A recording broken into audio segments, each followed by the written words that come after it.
Bollywood super star Ranveer Singh హీరోగా Aditya there దర్శకత్వంలో రూపొందుతున్న దురంధర్ 2పై భారీ హైప్ నెలకొంది. ఇప్పుడు ఈ సీక్వెల్లో యూరీ ఫేమ్ విక్కీ కౌశల్ క్యామియో చేస్తున్నారనే రూమర్ వైరల్ అవుతోంది. ఇది నిజమైతే సినిమాకు అదనపు బూస్ట్ లభిస్తుంది. దీని గురించి పూర్తి డీటెయిల్స్ చూద్దాం. దురంధర్ సీక్వెల్ ఇప్పటికే భారీ ఎక్స్పెక్టేషన్స్ తో ఉంది. ఆదిత్య దర్ దర్శకత్వంలో రణ్వీర్ సింగ్ మళ్లీ రిటర్న్ ఇస్తున్న ఈ చిత్రం మార్చిలో పాన్ ఇండియాలో రిలీజ్ కానుంది. ఇప్పుడు బాలీవుడ్ వర్గాల్లో వినిపిస్తున్న షాకింగ్ రూమర్ ప్రకారం యూరీ సినిమాలోని ఆర్మీ ఆఫీసర్ రోల్లో విక్కీ కౌశల్ దురంధర్ 2లో క్యామియోగా కనిపించనున్నారట. ఆదిత్య దర్ దర్శకత్వంలో యూరీ సంచలన విజయం సాధించిన నేపథ్యంలో ఈ లింక్ సినిమాకు భారీ ఎమోషనల్ కనెక్ట్ తెస్తుందని అంటున్నారు. ఇది నిజమైతే నార్త్ ఇండియాలో ఈ చిత్రాన్ని ఆపడం దాదాపు అసాధ్యమనే టాక్ వినిపిస్తోంది. అధికారిక కన్ఫర్మేషన్ కోసం అందరూ ఎదురు చూస్తున్నారు.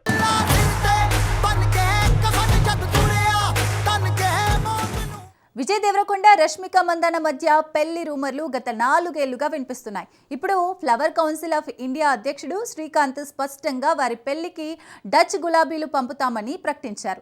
ఈ కమెంట్ సోషల్ మీడియాలో వైరల్ అవుతోంది. దీని గురించి డీటెయిల్స్ చూద్దాం. గీతా గోవిందం, డియర్ కామ్రేడ్ సినిమాల తర్వాత విజయ్ దేవరకొండ, రష్మిక మందాన మధ్య లవ్ రూమర్లు బలంగా వినిపిస్తున్నాయి. గతేడాది నిశ్చితార్థం జరిగినట్లు కూడా టాక్ వచ్చింది. ఇటీవల ఉదయపూర్లో ఫిబ్రవరి 26న డెస్టినేషన్ వెడ్డింగ్ జరుగుతుందని వార్తలు వచ్చాయి. ఇప్పుడు ఫ్లవర్ కౌన్సిల్ ఆఫ్ ఇండియా అధ్యక్షుడు శ్రీకాంత్ తాజాగా వారి పెళ్లికి అత్యంత నాణ్యమైన డచ్ గులాబీలు పంపుతామని, వేడుకను అందంగా చేస్తామని ప్రకటించారు. ఈ వ్యాఖ్యలు సోషల్ మీడియాలో భారీగా వైరల్ అవుతున్నాయి. అయితే ఇంతవరకు జంట నుంచి అధికారిక ప్రకటన రాకపోవడం గమనార్హం.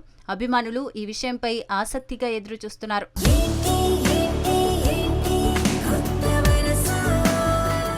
హరిహర వీరమల్లు సినిమా షూటింగ్ సమయంలో పవన్ కళ్యాణ్ ను దగ్గరగా చూసిన నిధి అగర్వాల్ ఆయన పొలిటికల్ జర్నీపై ఆసక్తికర వ్యాఖ్యలు చేశారు.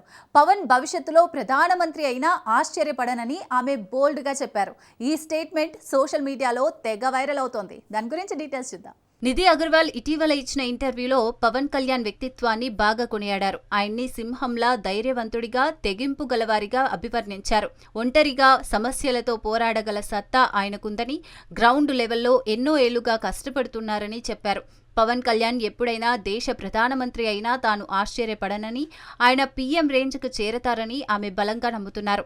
ఆయన పట్టుదల, విజన్, 10 మంది కోసం నిలబడే గుణం ఆయన్ను గొప్ప నాయకుడిగా చేస్తాయని విశ్లేషించారు. ఈ కామెంట్స్ సోషల్ మీడియాలో భారీగా ట్రెండ్ అవుతున్నాయి.